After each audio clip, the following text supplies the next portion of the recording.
Beta English channel पर आपका स्वागत है। जैसा कि आप जानते हैं कि बीटा इंग्लिश चैनल पर हम आपको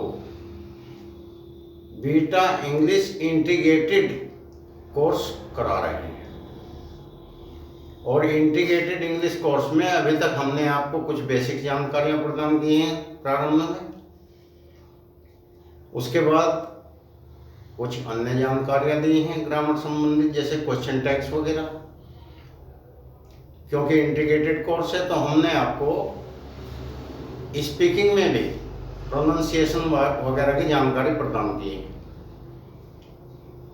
अब फिलहाल ग्रामर का चैप्टर चल रहा है और इस ग्रामर के चैप्टर में आज हम एक अति महत्वपूर्ण चैप्टर लेने जा रहे हैं, जो कि सभी स्कूल के बच्चों के लिए, चाहे वे 9, 10, 11, 12 के बच्चे हों, सभी कॉम्पिटिटिव एग्जाम्स के बच्चों के लिए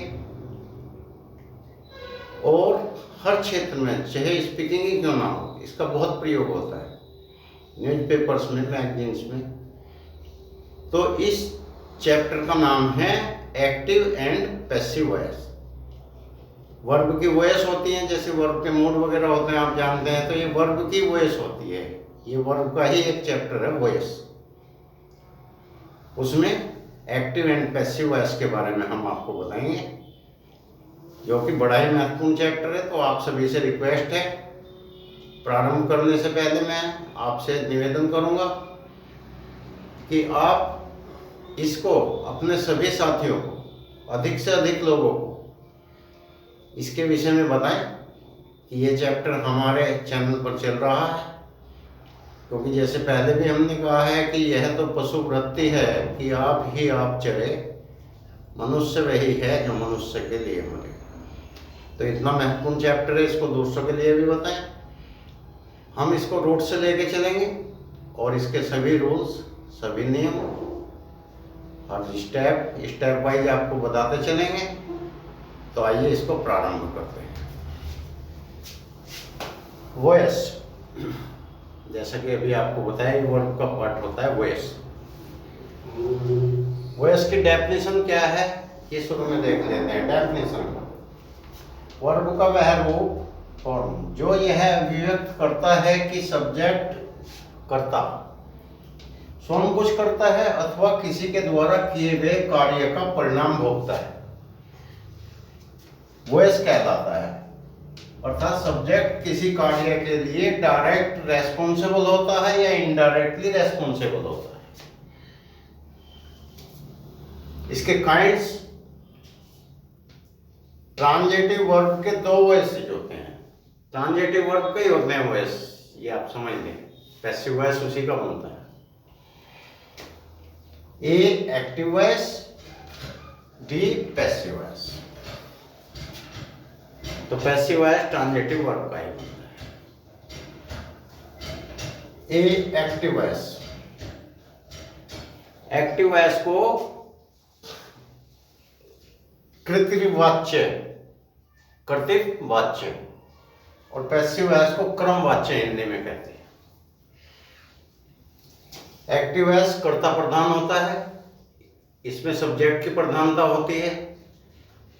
एजेंट, डूअर, सब्जेक्ट कुछ भी कहिए, तो वही कार्य करता है, उसी की प्रधानता होती है। तो पहले एक्टिव वॉइस को लेते हैं।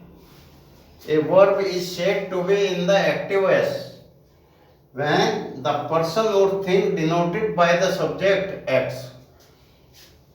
किसी वर्ब को एक्टिव वॉइस में कहा जाता है जब कोई व्यक्ति या वस्तु सब्जेक्ट के रूप में कुछ करता है,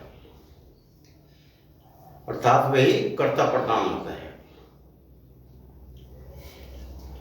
जैसे एग्जाम्पल देख लीजिए, आई राइट ए लेटर। तो इसमें डोर आई है प्रोनाउन। मैं एक पत्र लिखता हूं, तो पत्र किसने लिखा? मैंने लिखा। Second, he writes a letter. वह एक पत्र लिखता है, किसने लिखा? उसने लिखा। तो आई एंड ही, इसमें डोअर हो गए, सब्जेक्ट हो गए, डायरेक्ट वही कार्य करने हैं। उपरोक्त वाक्यों में आई और ही सब्जेक्ट्स पत्र लिखने में सक्रिय एक्टिव हैं, इसीलिए इसको एक्टिव वॉइस कहते हैं, क्योंकि ये एक्टिवली कार्य कर रहा है इसमें डोर। अतः वर्ब्स राइट एवं राइट्स एक्टिव वॉइस में। वर्ब की वॉइस होती हैं जैसे पहले हमने आपको बताया, तो ये एक्टिव वॉइस में है। एक्टिव वॉइस में कर्ता प्रधान वाक्य होते हैं, पैसिव वॉइस में कर्म प्रधान वाक्य होते हैं। B passive voice. A verb is said to be in the passive voice when the person or thing denoted by the subject does not work but suffers the action done by something or someone। जब कोई व्यक्ति या वस्तु subject के रूप में कार्य नहीं करता है बल्कि किसी व्यक्ति या वस्तु के द्वारा किए गए कार्य का परिणाम भोगता है, तब वर्ब को पैसिव वॉइस में कहा जाता है। जैसे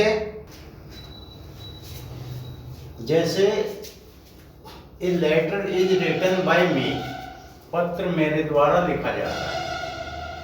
तो इसमें जो ऑब्जेक्ट है ए लेटर, हमने एक्टिव वॉइस में आई राइट ए लेटर, तो उसमें सब्जेक्ट आई का महत्व था, वो कर्ता प्रधान था।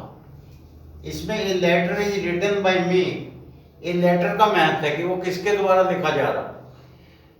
ए लेटर इज रिटन भी अगर कर देंगे, अगर एजेंट नहीं भी देंगे तब भी वाक्य बन जाएगा। तो ये कर्म प्रधान है, कर्म का महत्व है इसमें, सब्जेक्ट का, इसमें डूअर का, एजेंट का कोई महत्व नहीं है। पत्र मेरे द्वारा लिखा जाता है, पत्र जो लिखा जा रहा है उसका महत्व है, उसमें जो लिख रहा है। जैसे ही राइट्स ए लेटर, वह एक पत्र लिखता है तो लिखने वाले का महत्व है, उसका महत्व है जो लिखता है। इसमें जो पैसिव वॉइस है इसमें लेटर का महत्व है, जो कार्य संपादित हो रहा है। A letter is written by him, letter उसके द्वारा लिखा जाता है। तो अब इसमें क्या है, लेटर का महत्व है। ए लेटर इज रिटन भी हम जो है एजेंट को ओमिट भी कर सकते हैं, तो वो ऑप्शनल एजेंट है, चाहे तो हम उसका प्रयोग कर दें, ना भी कर, उसका हम आगे बताएंगे कि कहाँ आप एजेंट का प्रयोग कर सकते हैं, कहाँ नहीं कर सकते, वो आगे बताएंगे कि ओमिशन ऑफ द एजेंट कैसे होता है, और फिर उसको अपने पास से बना के एजेंट को कैसे आप उसको प्रयोग करेंगे, वो भी आगे हम बताएंगे। क्योंकि वॉइस क्रिया वर्ब का होता है, अभी बताया था आपको वर्ब की होती है ये, तो वॉइस तो इसलिए सेंटेंस में प्रयुक्त वर्ब यदि एक्टिव वॉइस में होती है तो सेंटेंस भी एक्टिव वॉइस में होगा। वर्ब के ऊपर ही आधारित होगा ये एक्टिव वॉइस और पैसिव वॉइस। डूअर तो नहीं भी है, मान लिया नहीं है किसी में एजेंट, ऑब्जेक्ट नहीं है, तब भी सेंटेंस तो बने। वर्ब से देखा जाएगा कि वर्ब पैसिव की है या एक्टिव की, तो सेंटेंस भी एक्टिव वॉइस में होगा। सेंटेंस में प्रयुक्त वर्ब यदि पैसिव वॉइस में होती है तो सेंटेंस भी पैसिव वॉइस में होता है। एक्टिव वॉइस से पैसिव वॉइस में परिवर्तित करने के लिए वाक्य की बनावट तथा अर्थ का ध्यान रखना जरूरी है। किस टेंस का वाक्य है, किस प्रकार का क्या स्ट्रक्चर क्या है, उसके अनुसार बनता है। पैसिव वॉइस केवल ट्रांजिटिव वर्ब का होता है, इंट्रांजिटिव वर्ब का नहीं। ट्रांजिटिव और इंट्रांजिटिव वर्ब तो आप जानते ही होंगे, जो होती है सकर्मक क्रिया, अकर्मक क्रिया। जिसमें कर्म नहीं होता वो इंट्रांजिटिव होती है, जिसका ऑब्जेक्ट नहीं होता और जिसका ऑब्जेक्ट होता है वो ट्रांजिटिव वर्ब होती है। तो उन्हीं का बनता है पैसिव वॉइस, इंट्रांजिटिव वर्ब का नहीं। एक्टिव तथा पैसिव सेंटेंस के अर्थ में अंतर नहीं होता, इनका अर्थ भी सेम होता है, चाहे कर्म पहले आ जाए चाहे ना आ जाए, चाहे डूअर है नहीं है, चाहे एजेंट का महत्व है नहीं, अर्थ कुछ नहीं बदलता। तो आइए एक चार्ट के द्वारा देख लेते हैं। Subject verb object, active sentence है एक्टिव वॉइस का। सोहम राइट्स ए लेटर। अब इसको पैसिव में कैसे लिखेंगे, लेटर इज रिटन बाय सोहम। अब यहाँ हम देखेंगे कि जो उसका ऑब्जेक्ट है वो इसका सब्जेक्ट बन गया पैसिव वॉइस का। वर्ब में क्योंकि प्रेजेंट में है तो राइट्स की जगह इज रिटन हो गया। वर्ब की थर्ड फॉर्म का प्रयोग हुआ, उसके साथ इज का होगा, इसके अकॉर्डिंग ये सिंगुलर है। और इसका जो सब्जेक्ट था वो उसमें ऑब्जेक्ट हो गया बाय सॉन्ग। तो ये इस प्रकार आज हमने आपको बताया। आगे इसके नियम बताएंगे, परिवर्तित करने के नियम। आशा है कि आप लाभान्वित होंगे और अधिक से अधिक लोगों को इसके विषय में बताने का प्रयास करेंगे। धन्यवाद।